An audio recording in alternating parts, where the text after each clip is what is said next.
calm mind is a blessing in our chaotic world. Unfortunately, a lot of people have chosen to achieve this by using and abusing pills and other substances, which can lead to addiction. If you want to achieve inner peace in a healthy and non-medicated way, Stoicism has some valuable methods to offer. In this video, I will give you 7 Stoic exercises for inner peace. 7's 1, negative visualization, optimism as a dark side. When you reflect a belief or hope that your life or specific aspect of it is going to be favorable and positive, you possibly set yourself up for disappointment. That's why so many people start the day with a positive attitude and end the day defeated by the harsh and ugly realities of life. The Stoics have a way to counterattack life's ugliness by a technique called the negative visualization. The negative visualization actually takes strength from pessimism by mentally preparing you for undesirable and uncomfortable situations. One of the most important Stoic teachers, the Roman Emperor Marcus Aurelius, said the following in a quote: "Begin each day by telling yourself, today I shall be meeting with interference, ingratitude, insolence, disloyalty, ill will, and selfishness, all of them due to the offender's ignorance of what is good or evil." End quote. By visualizing the negativity combined with an accepting attitude, Marcus Aurelius managed his expectations and shielded his soul against adversity. 2. Self-control. Practice. The ability to control oneself can be very useful to stay away from addictive behavior, acting on your impulses when it's better not to, and to remain focused on the things that truly matter to you. The Stoics make a clear distinction between the things we can control and the things we cannot control. Epictetus said, and I quote, "Things are not control.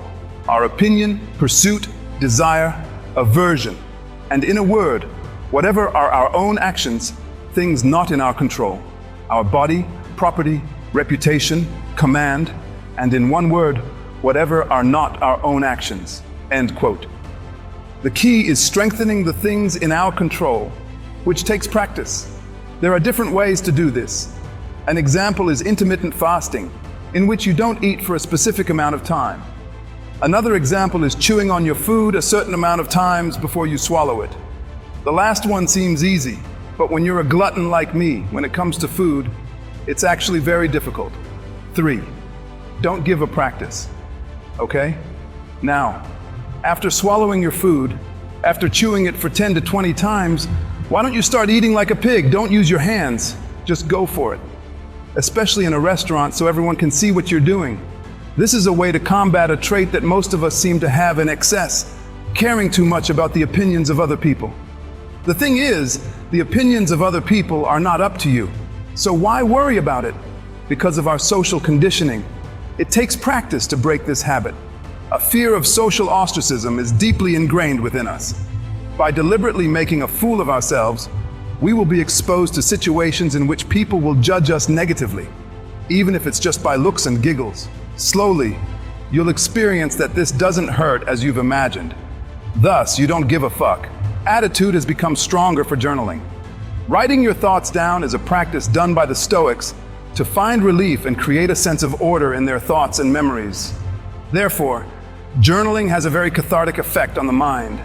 Perhaps the most famous Stoic who kept a journal is Marcus Aurelius.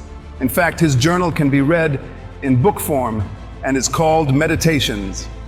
This work was never meant to be published because it was a personal diary of Marcus Epictetus and Seneca. Both Stoic philosophers practiced some form of journaling as well. Seneca said this about it, and I quote, "When the light has been removed and my wife has fallen silent, aware of this habit that's now mine, I examine my entire day and go back over what I've done and said, hiding nothing from myself, passing nothing by," end quote. 5. Memento mori. Remember thou art mortal. The practice of memento mori is reminding ourselves that we are going to die. Thinking about the reality of death puts your life in perspective. It tells you that your life is ticking away second by second and that we should not waste it on trivial things.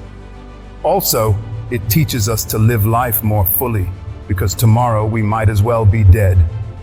Thinking about death should not evoke fear.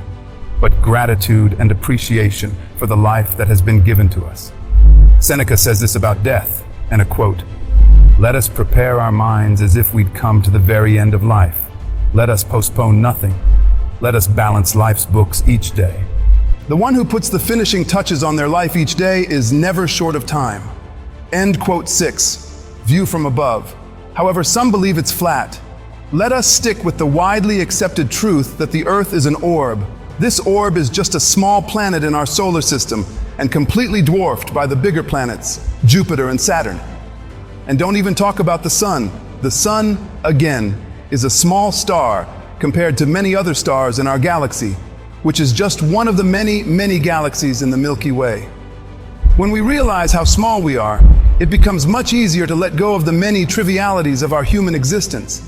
That annoying coworker, that mother-in-law, the guy who cut us off in traffic are not so significant anymore when we see them from a cosmic point of view. But even larger events like wars, natural disasters, and other tragedies are minor events. If we realize how vast the universe is, reminding ourselves of our smallness is humbling, puts our existence in perspective, and occasionally makes us giggle at people getting triggered and upset by stupid, meaningless things. 7 are more fatty. When we worry, we are concerned with a certain outcome. We want the future to be such and such, and we dread the idea of things going completely the other way. Worrying about the future creates anxiety, and the Stoics have a very simple hack for this called amorphous. The Latin phrase amor fati means loving fate. Whatever happens in your life, as long as you embrace the outcome, you'll be fine. This doesn't mean that we should become nihilistic and do nothing, have no goals, because we will find anyway. Goals and ambitions are fine as long as you remain detached from the outcome. Say that you're a musician. You practice as hard as you can and write the best music as you possibly can, but remain detached from the outcome. At the same time, your focus will shift from a conceptual and goal somewhere in the future to the present moment, which enlightens you from worrying about undesirable outcomes. I practice amorphous while building this YouTube channel as well. I give it my best shot, and we'll see where it goes. Whatever the future brings, I embrace it.